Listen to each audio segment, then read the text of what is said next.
Welcome, everyone. I love hitting the start button on these and watching all the participants join the room. Hello, welcome to today's webinar. We'll just give it a moment for everyone to join. Welcome, good afternoon, good morning, depending on where you're joining us from. As you enter, we always invite you to use the chat function of the Zoom to let us know where you're joining us from.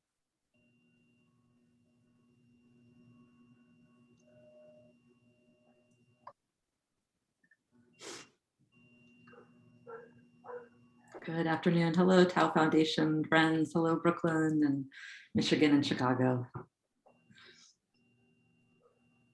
We're going to jump right in a moment. Hi, everyone. I'm Kate Cox. I'm the Director of Development at the Bard Prison Initiative, and I'm so honored to welcome you to today's webinar and lunchtime conversation, where we're going to be discussing 50 years, the Kerner Commission, mass incarceration, and college and prison. The webinar today, this conversation is being recorded, and so if you are joining us and want to share it as a link following, you'll be getting a recording to the conversation. Please share that and keep the conversation going.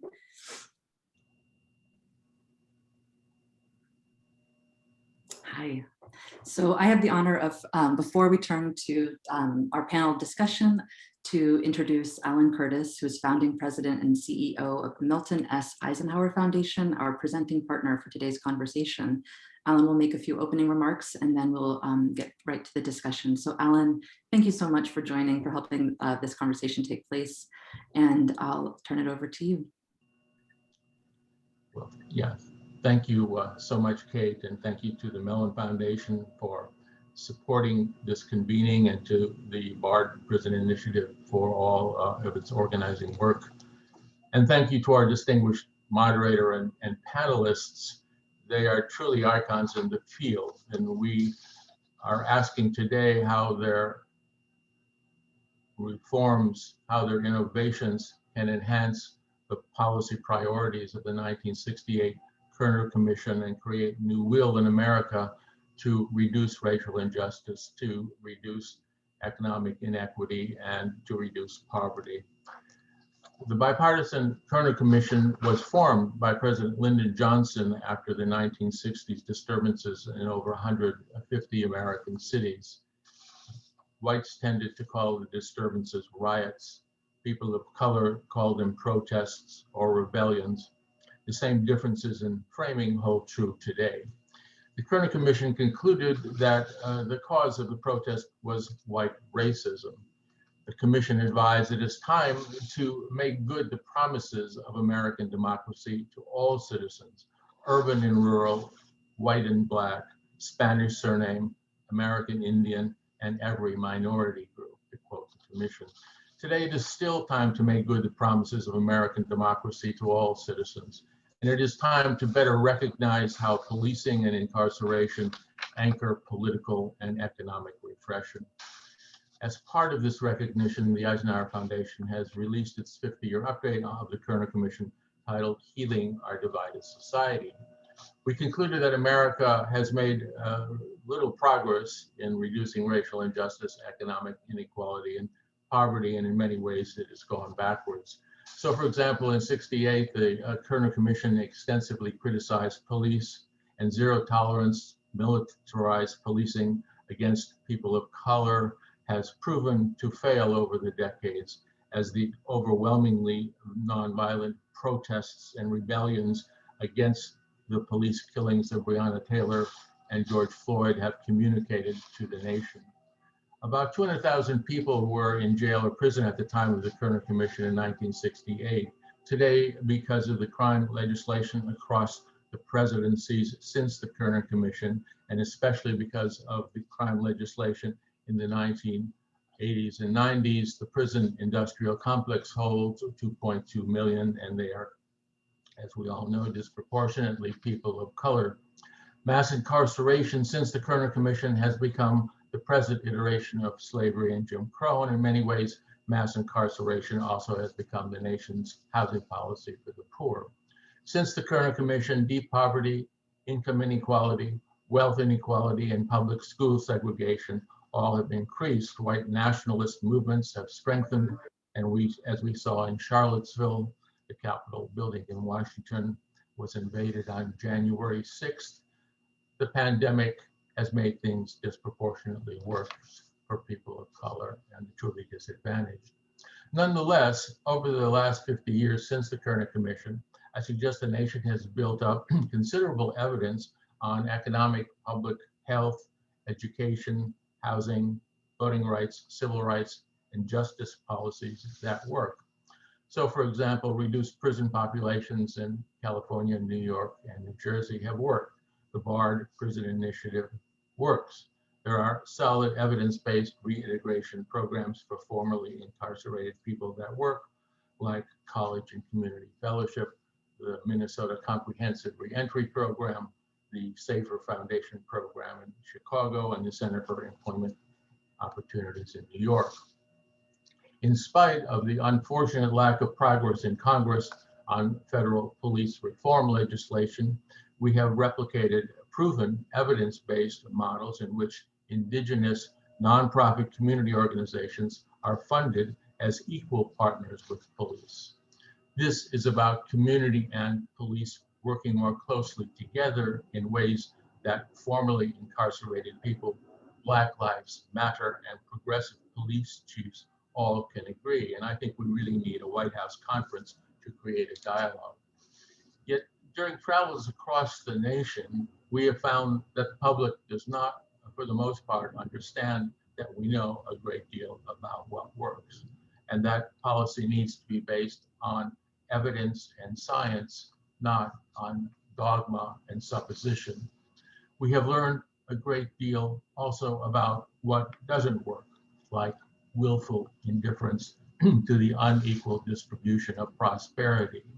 Most of all, what doesn't work is false 1980s rhetoric on government being the problem. Now, with the pandemic having made everything disproportionately worse for people of color and impoverished Americans, we need to scale up what works and scale down what doesn't work. It is time to seize the day, renegotiate the social contract, restructure basic power equations, and change the rules of the game. The goal is not to get back to normal. Normal has been the problem in America. Yet in order to seize the day, we still need what the Kerner Commission called new will from the American people. What is the use of evidence in our deeply divided society if there is no will to take action? How then can we create new public will? That is one of the nation's most important questions at a time when American democracy is being threatened. Accordingly, today, we challenge you all to advocate for how the prison education movement and the movement to recognize the humanity of formerly incarcerated people can be scaled up in ways that positively impact Kerner and healing priorities. That can create new will. We challenge you to encourage colleges and universities to better integrate academic knowledge, effective communication, advocacy, and program delivery in the communities where they are located. Such integration can help create new will. We challenge you to push the envelope, not just on genuine police, de-incarceration, prosecutor, sentencing, and reentry reform, but also on the interrelated economic, education, youth development, and housing solutions identified by the Kerner Commission and in healing our divided society. That can help create new will. We challenge you to cross-endorse and strengthen alliances with Black Lives Matter and with Bishop William Barber's continuation of Reverend King's Poor People's Campaign. That will help create new will. We challenge you to advocate for the federal voting rights legislation now being debated in Congress and to advocate for the elimination of the Senate filibuster. That surely will help create new will. We challenge you to join the Mellon Foundation and the Eisenhower Foundation in reimagining how grassroots nonprofit community organizations can better mobilize the humanities, the visual arts, and the performing arts to advance their missions, change American culture, and so create new will. And we challenge you finally to remind Americans of Dwayne Bett's book, Felon, and the vastness of prison. Thank you. Alan, thank you so much for your comments, for your partnership, for being part of this conversation. Hello, everyone. Again, as you've come into the conversation, my name is Kate Cox. I'm the Director of Development at the Bard Prison Initiative, and thank you for joining us for today's lunchtime conversation on 50 years, the Kerner Commission, Mass Incarceration, College and Prison. I am going to now welcome our panelists and moderator. Alan, we'll see you again soon. Hi, Dr. Elizabeth Hinton, welcome. I'll just make a quick note of introduction so we can get right into the conversation, which I know lots of folks are here and excited to hear. Dr. Elizabeth Hinton, a historian and our moderator for today's conversation, is going to be joined by author and advocate Reverend Vivian Nixon, MacArthur Fellow, founder of Freedom Reads, and poet Reginald Dwayne Betts, and BPI founder and executive director Max Kerner. So Elizabeth, welcome. We'll hear from you first, and then really looking forward to today's conversation. Thank you so much. Thank you for that introduction, Kate, and for those really important remarks, Alan, and to the Eisenhower Foundation and the Bard Prison Initiative for hosting this panel and inviting me to have the honor of moderating. I'm really looking forward to this conversation, especially with the newly anointed genius himself, Dwayne Betts. Congratulations, Dwayne, on that truly well-deserved honor. And I encourage all of you to join the conversation via the Q&A function. So feel free at any point during the discussion to enter your questions in, and I will do my best to incorporate them. My own thinking on the Kerner Commission has really changed through the years. Initially, I was highly critical of the Kerner Commission's report for the way that it reinforced the federal government's crime control priorities and its emphasis on reconstituting policing. But since the 2016 election, and especially in the context of the 2020 election and the mass mobilizations during the summer following George Floyd's murder, I keep turning to the Kerner Commission as this kind of lost moment when the nation could have gone a different way. So when people ask me for policy precedents for the kind of massive redistribution of resources that will be required if we are ever to be a democratic society of equals, I always cite Kerner. And I remain inspired by the work that Vivian, Dwayne, and Max are doing, advancing the goals of the Kerner Commission in many respects through their programs and community engagements. The Kerner Commission argued that the national government had a responsibility to address historical inequalities, and not just with respect to civil rights reform, but with socioeconomic investments. So members recommended the creation of 2 million jobs for low-income Americans, continued federal intervention to ensure school desegregation, year-round schooling for low-income youth, the construction of hundreds of thousands of new public housing units, and a guaranteed minimum income. Unfortunately, Johnson and subsequent federal policymakers did not follow that path. And despite the crisis of urban unrest that inspired the commission's work, the administration did not even address the more progressive police reforms it outlined. Instead, policymakers escalated the use of aggressive patrol strategies from the war on crime that Johnson launched in 1965, eventually fostering the mass criminalization of Black and brown people.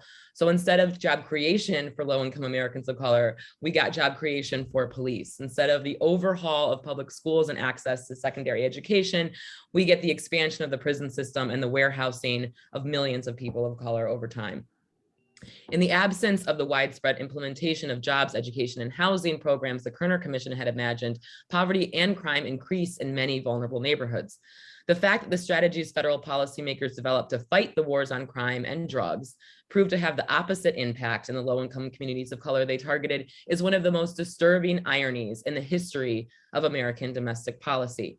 And here we are today. So let me turn to our panelists. So the 1960s witnessed this really broad mandate for social transformation that quickly unraveled as punitive programs and mass incarceration moved to the center of domestic policies. And in our own time, defund the police, which is a call to disinvest resources from law enforcement institutions and instead invest them in mental health and public health programs, job creation, and perhaps most relevant for our purposes, educational opportunities, among other measures, has become a national rallying cry for those seeking reform of the criminal legal system in the wake of the misguided investments and policy priorities of the past. So I'm wondering how each of you think about this set of investments and what arenas you've identified that we should be focused on moving forward. So anyone can start. I'll turn on our cameras here. And Dwayne and Vivian, I invite you to turn on your cameras. I'm trying to turn mine on. Right now, the host has blocked me from turning on my video. Host, can you please unblock the genius, Mr. Betts?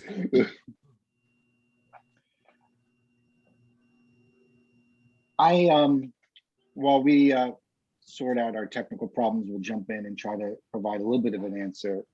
Just speaking for myself, Professor Hinton. And first of all, just want to thank Alan and everyone at Eisenhower for hosting and inspiring this conversation, which is really exciting to be a part of.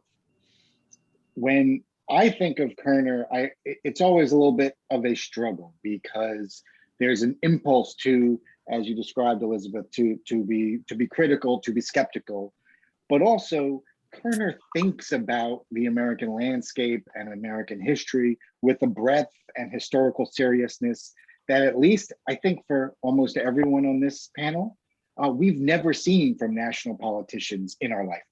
So for all its shortcomings, let's be serious. It's completely alien to us to think of American leaders talking even in that way, even if we don't agree with all the details. When I think of investments today, I have to think of them much along the lines of your opening remarks in two ways.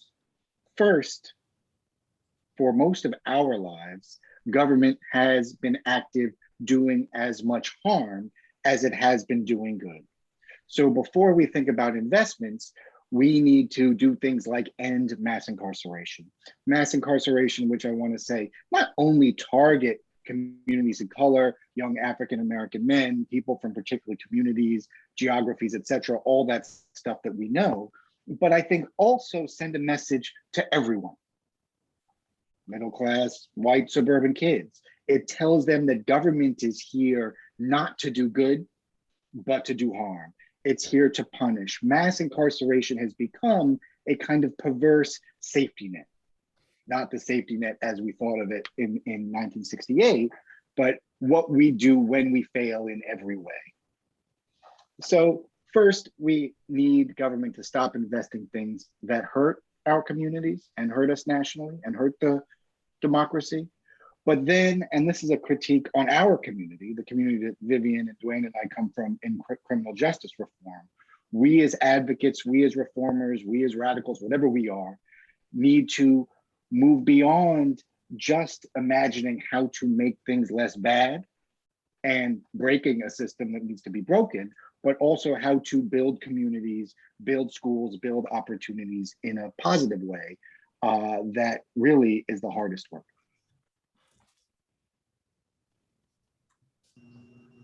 So I'll tackle that for just a piece of that.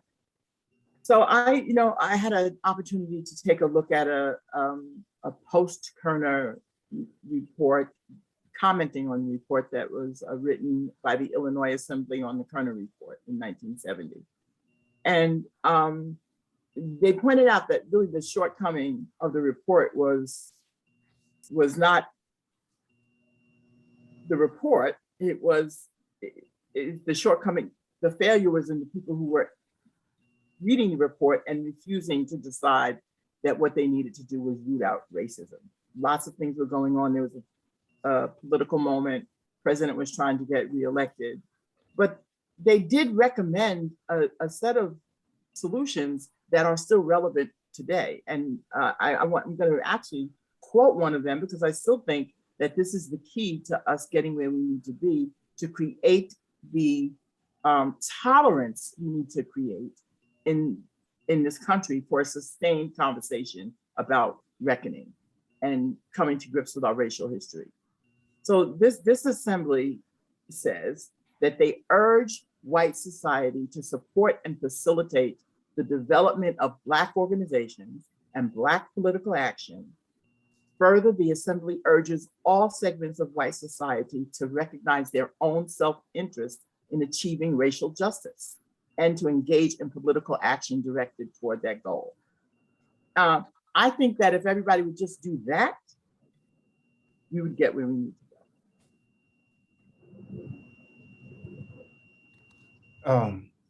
I would just say one quick thing. One, thank you for having me here, and Professor Hinton, thank you for your kind words. I am only a genius because of the people that I'm not a genius at all, but I'm only it was interesting, and this is not directly related to the report, but I think it's something that undergirds the report. Is we're talking about having structures and having a network that support people that strive to reach their fullest potential. And I think the report is making a clear case that didn't exist. And what's kind of fascinating about talking about it now is like mass incarceration didn't exist in 1967. And I think, one of the things that you show in your scholarship, Professor Hinton, you just show how it unravels and how we can't think about what happened in the 60s as disconnected from mass incarceration. But it is a unsettling realization that when you reflect upon the report, you realize that the report couldn't predict what would happen today, as it tried to create a framework for how to avoid what was happening today. And so for me, I guess my biggest takeaway is, I guess it echoes what Max said, is we do a wonderful job of critiquing the system. But the thing that we haven't done, which the report didn't do, is actually lead to the reinvention of a society that wouldn't have these hallmarks of oppression. And even in the introduction, it's unreal. It's like, it says, the vital needs of the nation must be met. Hard choices must be made. And if necessary, new taxes created. That's a sentence that doesn't exist in modern politics. The idea that hard choices must be made. We make the easy choice again and again. So I think that's what I think about when I reflect on the report. And also, it was written so long before I was born. It's just like, this is a relic of a time that I didn't live in. And yet it still has such a stamp on the time that I do live in and on my life, which is a reminder of how much work we have to do and a reminder of how we can't forget the past. Thank you all so much for those comments. And, while it is true that the Kerner Commission couldn't have predicted that mass incarceration, they did warn that, if we don't do something now to address this racism that Vivian, drawing our attention to, that our society is going to become one of essentially martial law, where people of color are living in a police state. They foresaw what could happen absent these necessary socioeconomic investments. So I guess I want to go from your Dwayne and Max's points on kind of reinventing society, and Vivian's on the kind of need and refusal to really address white supremacy and racism that pervades American society, to think about education.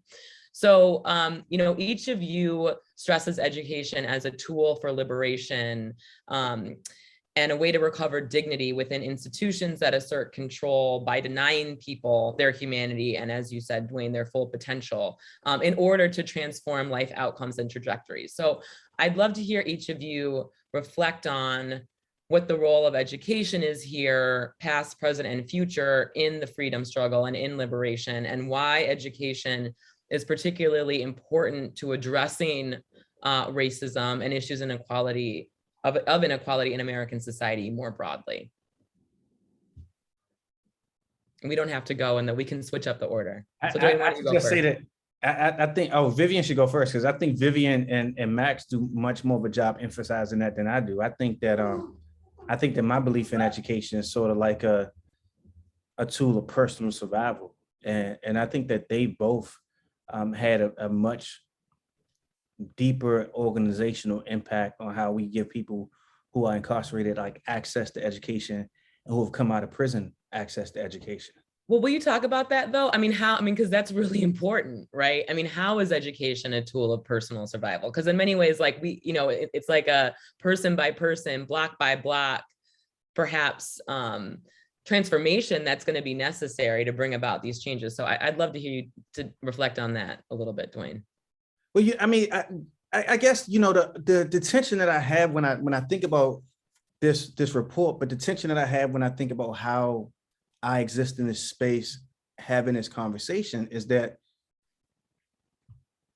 and this is the bridge that I'm constantly trying to walk across, is that the uprisings in the 60s, that this was like fundamentally like different. The baseline understanding was that the country is separate and equal in profound ways, and that we have like legalized segregation, and we have norms that predict, you know, when Baldwin says to his nephew, you face the future that you face because you're Black. I remember I was doing something for the National Academy of Sciences, and I wrote a letter to my cousin who got convicted of murder when he was 14, and I told him, like, I can't remember exactly what I said, but I was riffing on the Baldwin essay, and I said something like, I want to tell you that you face the conditions that you face because you're Black, but you face the conditions that you face because when I was 16, I carjacked a man. And you know, so for me, education becomes fundamentally important because the first order impulse is not to understand society. The first order impulse is to understand the pistol in my hand.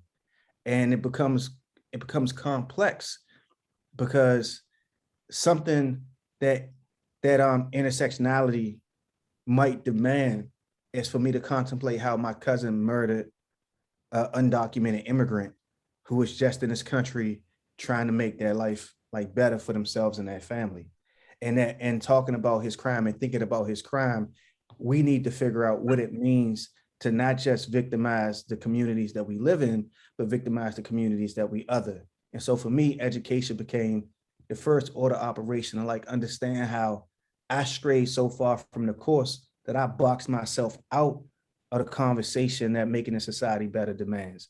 And you know, and it was just like a personal thing. And then it became a personal thing to say, how can I like become a part of the community that I left, you know, when I came home, recognizing that there just weren't spaces for me in the manual labor world, that I was going to get more respect with a college degree than I would if I just wanted to be, if I just wanted to like work and be the person that like dumps trash. If I wanted to be Rock, you know, who like gets very little respect, right? If I wanted to be Rock, which I thought is a really political decision to do all of that time in prison and then do a show where you're a trash man. But if I wanted to be him, I had no chance of doing that. And that's why education became what I leaned on. But it's always been more of a personal decision. It's only now recently becoming something that I'm trying to articulate in a way that's not just selfishly dedicated to my own ability to pay my rent. Thanks for Yeah, that. but Dwayne, I can attest to the same kind of experience because I never thought about this in any way of changing the world of being political until I ended up in prison. So for me, it was being exposed to women, and at that time, girls, because New York State was still incarcerating 16-year-olds. And I was a grown woman in my late 30s. And I'm looking at these 16 and 17-year-old girls in a prison, and having had a really good foundational education in the community I grew up in, I was appalled at just the level of miseducation among Black women and girls. And so that's when I started to think about this in different ways and to carry it back to, okay, what's going on in our public school system? I thought we got rid of separate but equal, but we didn't. And separate but equal is a vestige of yet other laws and policies that were in place to keep specifically Black Americans from having access to even basic literacy.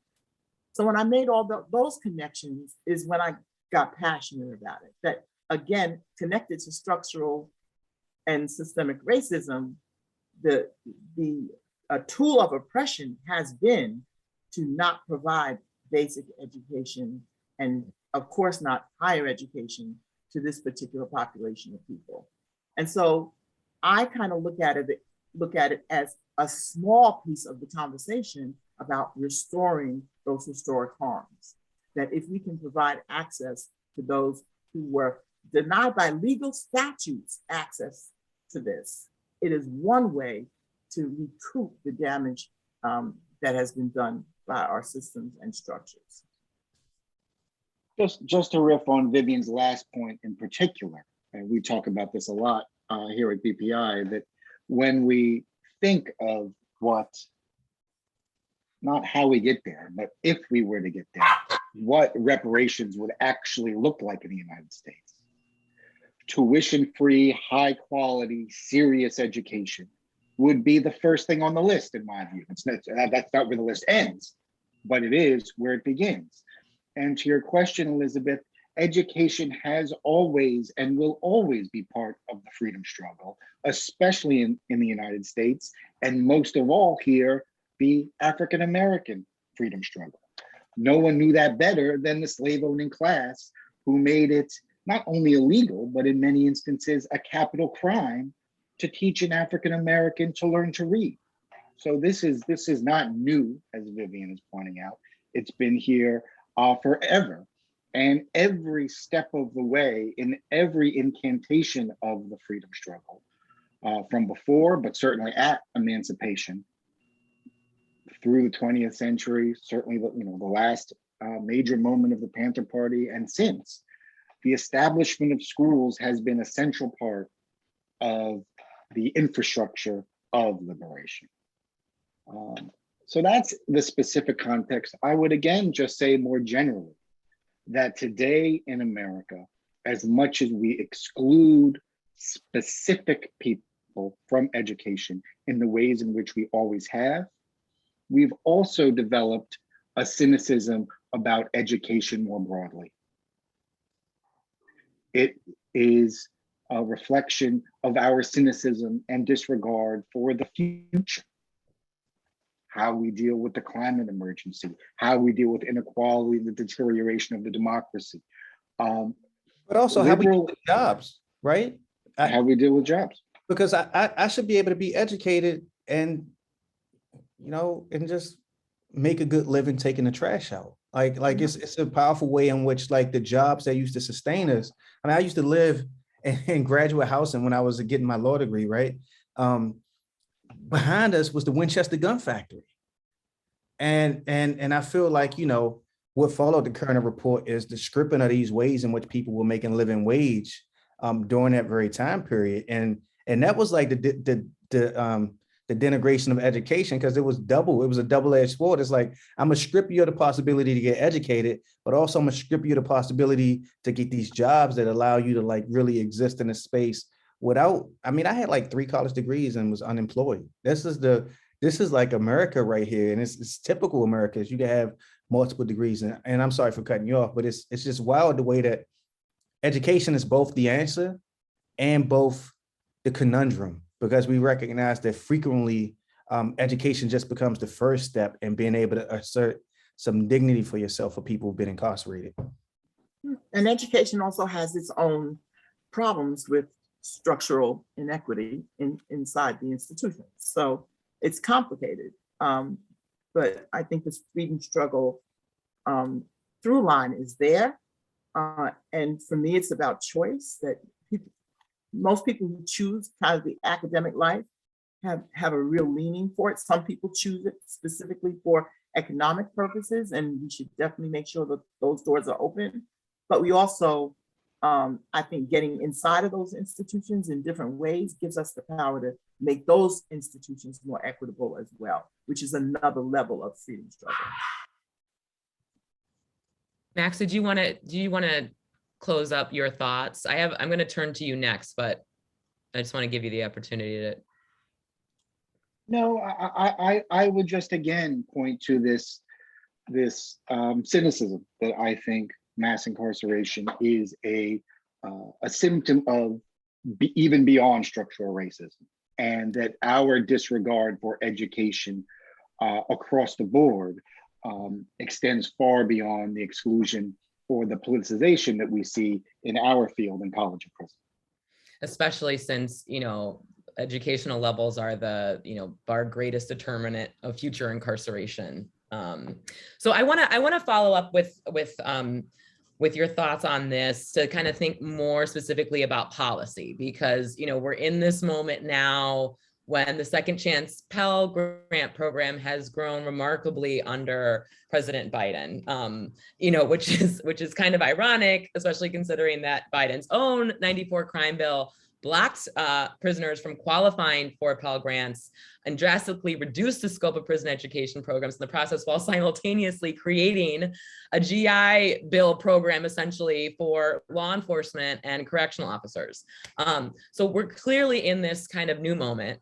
In New York State alone, the prison population has decreased, I believe, in half since BPI started operating, but we still we still have a long way to go. So Max, I'm wondering if you can kind of speak to this history and the evolving landscape of college and prison programs, and what you think the future of prison education will be and looks like. And I also, of course, invite Vivian, Dwayne to jump in with comments.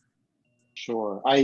This is what I do, so I could do this for a whole hour, but I'll try to address both quickly.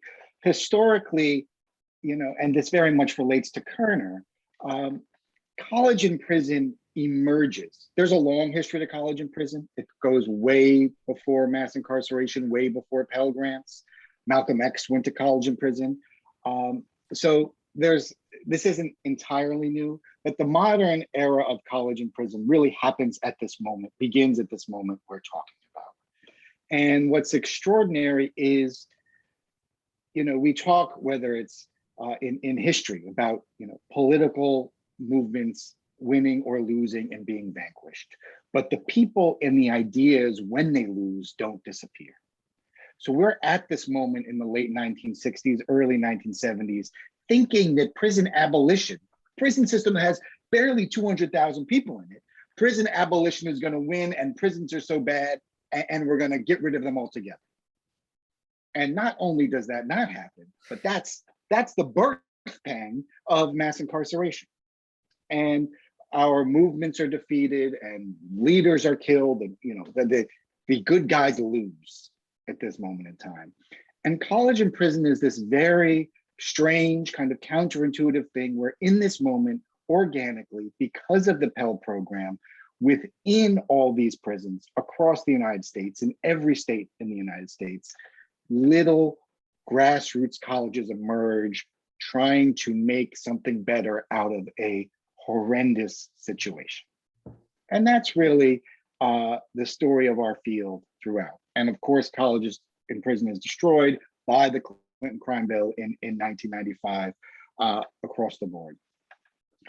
We have struggled for the last 27 years since the Clinton crime bill, arguing, and Vivian has been at the fore of this as much as anyone, arguing that college and prison should be. And with the restoration of Pell Grants for incarcerated people last year, we won that battle. And hooray for that. Now the fight becomes what college and prison could be. Can it be dignified? Can it be serious? Will it be for profit? Will it be in person, et cetera, et cetera? Will it replicate the best of American higher education, or will it simply expand the parameter of the prison? And so that's what we're doing now. And just before I wrap up on this question, I would say, because there are people on this webinar who are interested, that the next year or two will be the most extraordinary and influential time in our field, at least since the Clinton crime bill.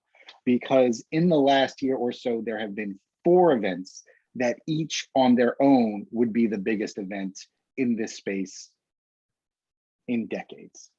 There is, of course, COVID, which means we have all been absent from the prisons for a year or two, and all the muscle memory we've built over these decades has been lost, and we need to rebuild. There is the innovations in conversations like this, which make it very easy for the jailers to do something called college, but doesn't actually let anyone into the prisons. There's the fact of the restoration of Pell, the big policy goal we had for decades. And then there's the reality of decarceration. There are now, like you said, half the people in prison that there were. So all of that creates a space where there's more room for bad actors than ever, more room for jailers to check a box and not do something that fits the descriptions of what Dwayne and Vivian talked about earlier. And it's going to be an extremely difficult fight because, again, Americans don't believe in quality in education. Yeah. And that's the linchpin, right? That in the early days of this fight, we at least had Americans on our side that education was a good thing. And now in the fight for the quality of these programs, we may not even have that. So I agree with you. The next 2 years is critical. So Vivian, I actually want to follow up on that and your comment in the previous question, and thinking about, you know, your work in expanding educational programs for justice-involved women.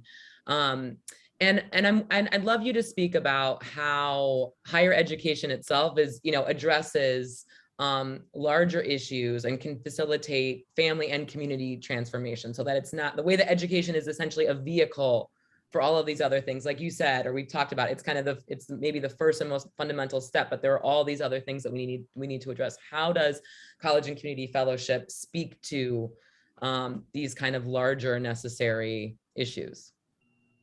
And what we've learned through our work is very much in the way that home ownership is the biggest indicator of wealth building in families from generation to generation. Education is the biggest indicator of ability to own a home. So education really is like behind all of this. And we've learned from studying the thousands of women we've worked with over the years that they don't just get educated and isolate and keep that education to themselves. We find that because we do work with an older population of women, we started our work at a time when women were doing long sentences. So they would go in at 16 and come home at 35. So we're dealing with an older population, but we would find that their kids would be helping them with their homework. They in turn would help them. The whole family got involved in the educational process as something that was for them, that it was not seen as some foreign thing that was for other people. And building in those multi-generational strategies and having this educational fervor passed down from one generation to the next, or cross generations, because family structures are very different with our population. It's not always parent and child, it's auntie, it's grandma, it's cousin. But the younger people were catching on. And so we built those structures into our program, and we have seen an increase in the number of young people who are the children of these women who go on to college and succeed. So that social capital can't be undone. That changes whole communities because many of them are still living in the same neighborhood that they were living in 30 years ago, 20 years ago. Whole communities, also back to the freedom struggle, right? So they don't get their education and just go get a good job. They get their education, go get a good job, and join some community organization that's active in their community on some issue, whatever that issue is. One of our alumni opened up a lab where people could actually go and get blood drawn because there was no lab in her neighborhood. Like, you know, it's a life-changing experience when you get educated, and not just because you can get a job. You see your position in the world quite differently when opportunity becomes something you recognize, because we're not trained to see opportunity. We're trained to hope an opportunity comes along. Other populations are trained to expect an opportunity. Right. And you know, part of the way that you, I know, Vivian, conceive of education is something that is, you know, not just about, you know, reading a book and going to class, right? But you and Dwayne as well, you know, see it as something that's also rooted in creative arts and literature and performance. And Dwayne, I'd be interested to hear you talk about the role of creative arts as a vehicle of education and kind of an antidote to the experience of incarceration.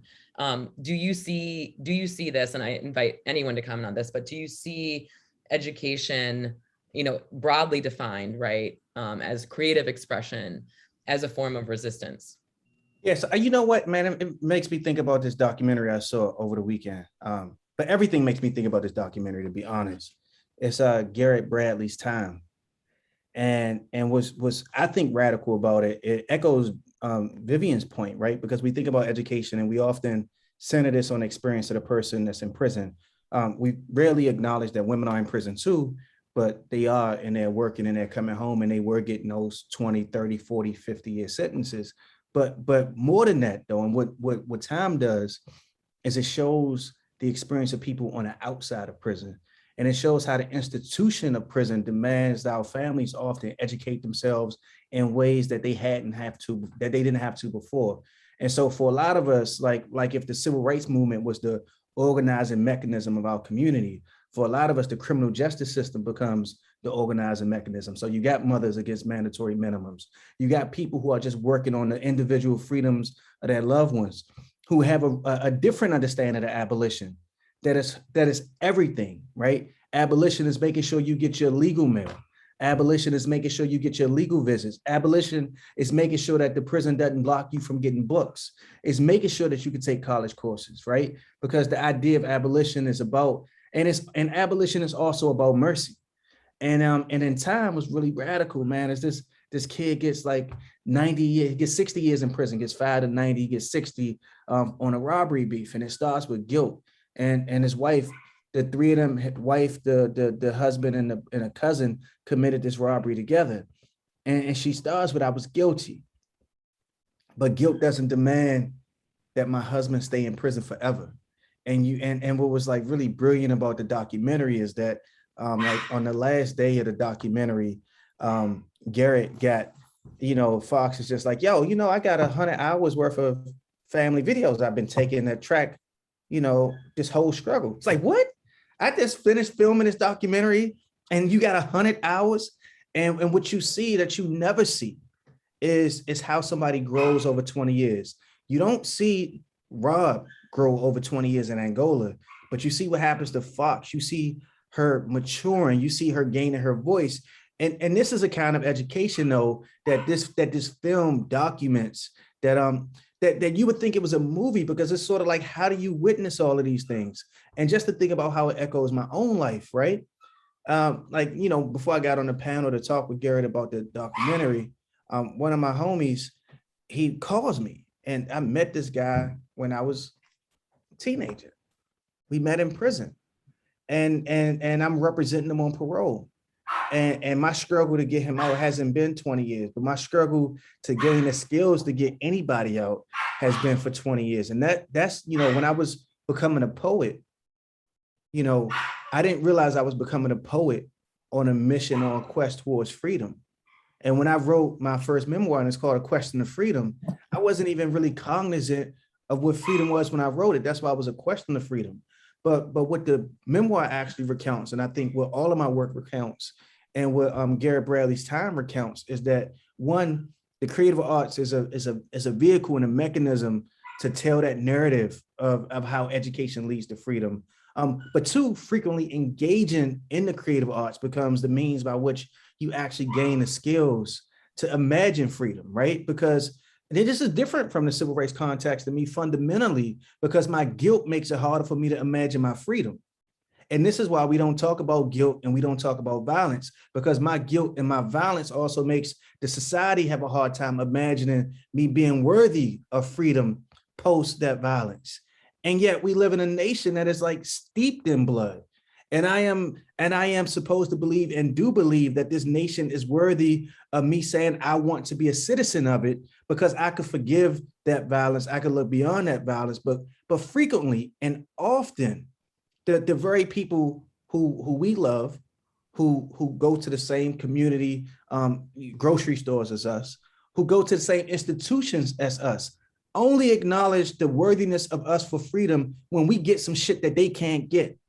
If I go to like the local community college, I ain't shit. Ain't nobody called me a genius when I was in community college with straight A's. And when I get into Yale Law School, now all of these folks who would have denied me access to an education, I'm thinking, damn, I mean, affirmative action is real, but it would not have gotten this convict into Yale. He got to be intelligent. And then when I get to MacArthur granters, all of a sudden, this dude is a genius. But the reality is that, like, I always try to push back on it, is that when you call me a genius, it's because we fuck with each other. And I know it's in love. But when some strangers congratulate me and call me a genius, it's as if they only see me now because they believe that I'm more intelligent than them. And I think education becomes the tool and the vehicle for me to recognize that, but it also becomes a tool and a vehicle, and particularly the arts become the tool and the vehicle for me to flash the mirror up to them so that they could recognize how, like, maybe we don't want to be like that as a society, and maybe we don't want to be like that as individuals. Thank you for that. Tangent. I got to tell y'all, I just got off a red eye, so I'm usually more coherent, but I've been on a plane since 10 o'clock last night. No, that was really powerful. And I also have to say, you know, I appreciate you bringing me back to rock, because I totally forgot about that show. And that show was such an important part of my childhood and my family. So anyway, so I'm glad that I appreciate your comments on abolition and the kind of the idea of abolition as mercy. And I would invite the Vivian and Max to also comment about, you know, their how they see prison abolition, and if ending the prison system should be our ultimate goal. But I'd also like all of you to respond to the critique that that some abolitionists have of college and prison programs as effectively lending legitimacy to the current system, in part by relying on the logic that prisons are spaces of rehabilitation. So I'm wondering how you respond to these critiques, and to tell us why reform and transformation from the inside is really key to producing meaningful change. Yeah, I'm going to take that one first, because I got a lot of critiques in 20 years, man. I was exhausted of being critiqued. Like I'm feeding into the system, like I love this system, and that wasn't what it was at all. For me, it was a basic matter of humanity and just kindness and caring about the conditions people are living in while they are incarcerated. I can't imagine myself being able to open a door for someone to have a space in which they can exercise their mind and learn and grow, even in a place that I think should not exist, just because I want to be right. And I have to ask myself, do I want to be right? Or do I want people to be exposed to less brutality and less poverty, and be treated less like second-class citizens, and to have a little dignity? One of the responses I always get when I give that answer is, there is no dignity in prison. Well, really, would you have walked up to me in a prison visiting room when I was wearing greens and said, you have no dignity because you're in here? I wouldn't have felt too good about that. So it's for me, it's a matter of kindness and about caring about people and the conditions they're in. And if there's something that we can do to change those conditions while we're still fighting the bigger fights, let's do that. I think we can do both at the same time. Yeah, of course, I second all of that. And Vivian and I have experienced many of these critiques together for a very long time. You know, just while we have this conversation, there are over 2 million people in prison. So we can argue about this as much as we want. And there are real people in real places that I think we're in a situation that we have to contend with. College and prison is not about utopia. It isn't even always about speaking truth to power. It's about contending in a vexing, challenging, hard way with terrible circumstances. And we should always have the radicals. We should always have the John Browns or whomever that are thinking about the impossible thing that might come a few years down the line. But in the meantime, this is contending with a terrible situation that impacts real people in real time. And just one note about, even though it's cynical, about prison abolition that I always think is important to say, and it goes back to the need to make things better, not less bad, is an irony of the prison abolition movement to me is it comes, we should never generalize, but here we are, from people who generally are on relatively what we say is left with, right? And what I say to them is that while I agree with so much of your premises, I don't understand from your position how you assume that what comes next would be better. Thinking back to that Kerner moment, thinking back to that first abolition moment, I want to focus on how we invest in people for a better future, not just breaking down something as bad as mass incarceration. Yeah, and I'll just say I'm with Vivian and Max, and I dare somebody say that it's like, what is it, the saying, like you putting lipstick on a pig? At first I don't like being called a pig, even though I like pigs, but I don't like being called a pig. And actually bringing education into prisons is about the people. You know, over the past 16 years, my friends are still in prison. I mean, they haven't came home yet. And so this ending of incarceration just hasn't occurred. And if you talk to them, like somebody's calling me right now from a prison. Somebody's calling me from Sullivan. And I'm gonna answer the phone and you're gonna hear. This is a prepaid collect call from. And I wish somebody would tell me that answering this phone is not dignifying, and like that making sure that this person can't have access to education, to access to the world. It's not education. He can't participate. He can't participate in this conversation because he's in prison. And for somebody to suggest that like the education that he's gotten has allowed him to like be successful as a writer, but has allowed them to interact with the world, and has allowed us to meet each other. I mean, that all comes from education. And so it's a kind of absurdity to even suggest that college and prison is not appropriate because it is somehow making the system look good. Nobody in prison says, you know what? I love it here now. They gave me college and I am good. You still have to stand for count. You still have to fight for a full articulation of your dignity. But people don't, I think that we should make a list of the names of people who said that, so that when everybody apologizes for the system, they have to get in line to apologize as well.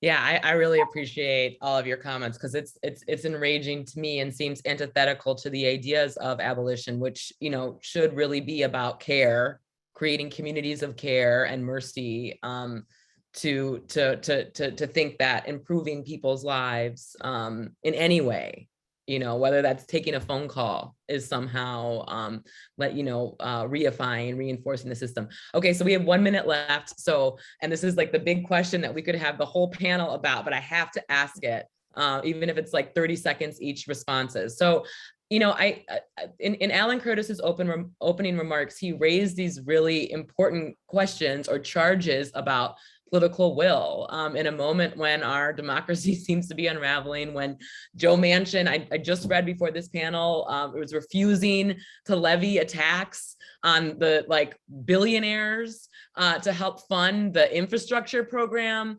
And so I'm wondering, how do each of you think about what it's going to take for us to build the political will to bring about the kind of society and the kind of programs and the kinds of investments that we've been talking about for the past hour? Well, first, now that we're ending up, I just want to thank you for being an excellent moderator, Professor Hinton. I don't get to spend a lot of time with you, but I enjoy every minute that I do. Thank you. Likewise, Vivian. One of my sheroes, biggest heroes. You know, I really think I'm going right back to where I started. We have to have a sustained conversation about race in this country. We have to be able to tolerate it for as long as it lasts, until we really can figure out what does repairing the harm actually look like, and begin to cut down some of the visceral reaction people get as soon as you say the word reparations or defund the police, and stop using slogans and taking shortcuts and really explain what we're talking about. We're talking about creating something that builds a better society for everybody.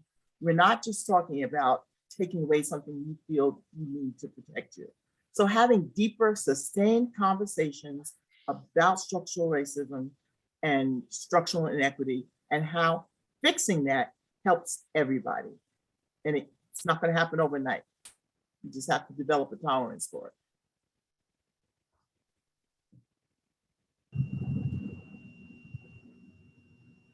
Dwayne or Max, any final thoughts on that?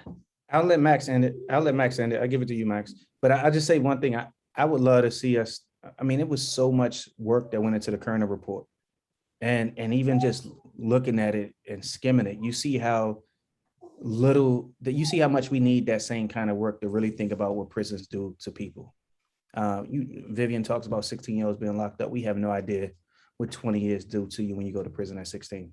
And so I would love to see, I think one of the things we need, while doing everything else to get people out of prison and to change the systems on the inside and to make it more livable and less violent and more safe for the guards and the prisoners and the family members and the people, all of them, right? But we actually do need some robust understanding of where we've come since 1967, just with the prison system. Thanks, Dwayne, and thank you, Elizabeth and Alan. I would, look, if I knew how to create the political will to make a fair and just United States, I would think I'd be in a different business. But, you know, I would say, thinking about your question, Elizabeth, and Vivian's response in particular, I'm thinking about, you know, Dr. Du Bois used to talk about the psychological wage. And I think we can't make progress into this country, not just until we engage in conversations about our past and our racism, but until we convince people that letting go of their bigotry and letting go of their racism and letting go of their fear won't harm them, that actually it will improve their own lives and allow us to build institutions in the United States that actually believe in individuals, whether that's police or universities. Forget the prisons. Thank you all so much for this conversation. It was truly, truly inspirational, and you've given me, and judging by the chat, all of our attendees, a lot to think about. Thank you for your time, for sharing your brilliance, and for being in conversation with one another.